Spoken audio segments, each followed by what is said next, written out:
Hello everybody. Welcome you all in this online edu classes for class 8 social science. Here I am Minakshi Pandey with the video for chapter 6 Understanding Our Criminal Justice System part 2. In the previous part we have already discussed about the meaning and the types of crime.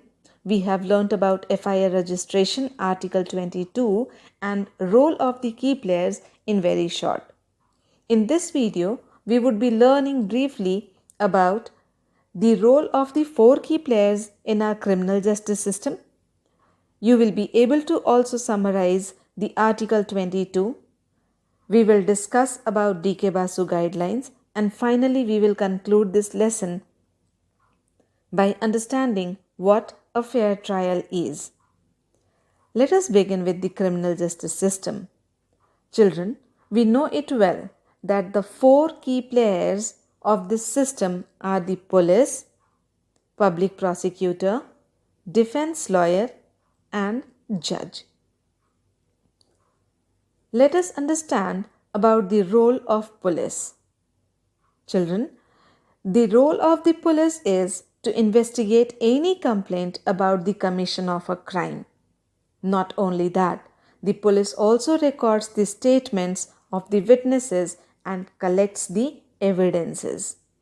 The police finally files a charge sheet in the court. Apart from that, the police investigation always have to be conducted in accordance with law and with full respect for human rights. The guidelines led by the Supreme Court must be followed by the police at the time of arrest, detention, and interrogation. The police must not torture, beat, or shoot anybody during the investigation, and also they cannot inflict any form of punishment on a person even for a petty offence.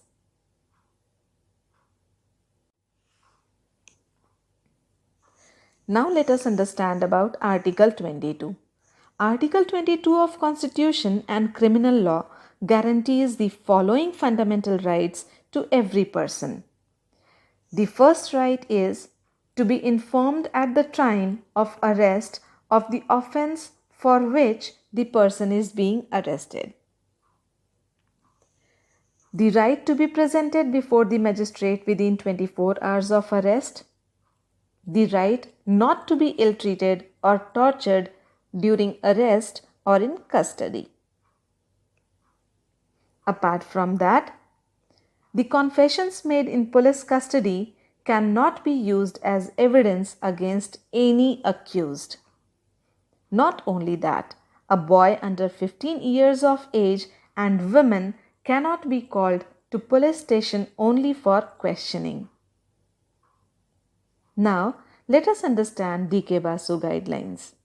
When we talk about DK Basu guidelines, the police officials who carry out the arrest or interrogation should wear clear, accurate, and visible identification and name tags with their designations.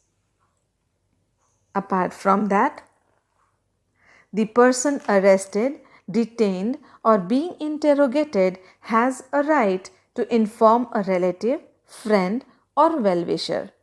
Not only that, when a friend or relative lives outside the district, the time, place of arrest, and venue of custody must be notified by police within 8 to 12 hours of arrest.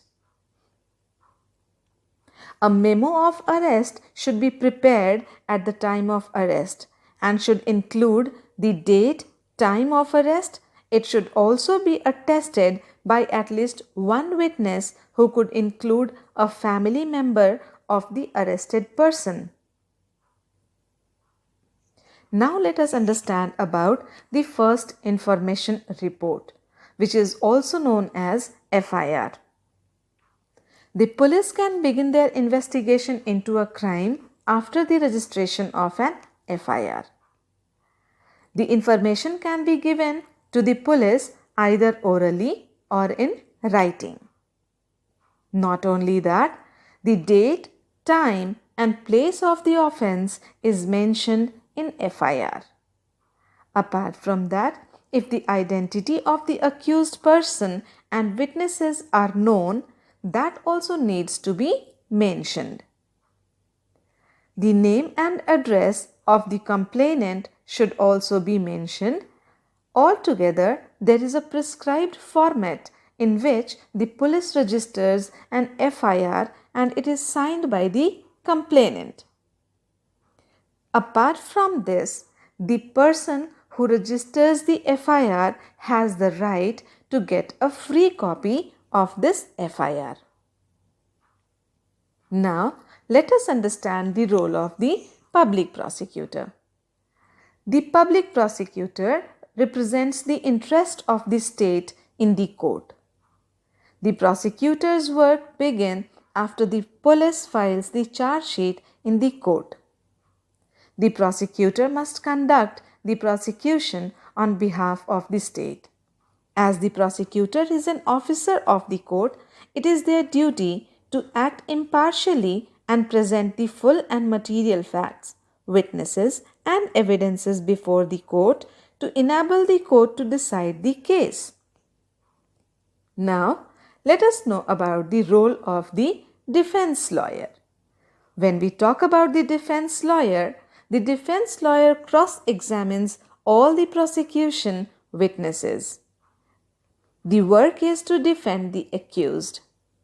Apart from that, it can be done by presenting witnesses and in accused defense. Now, let us know about the role of the judge. Children, the judge is like an umpire in the game.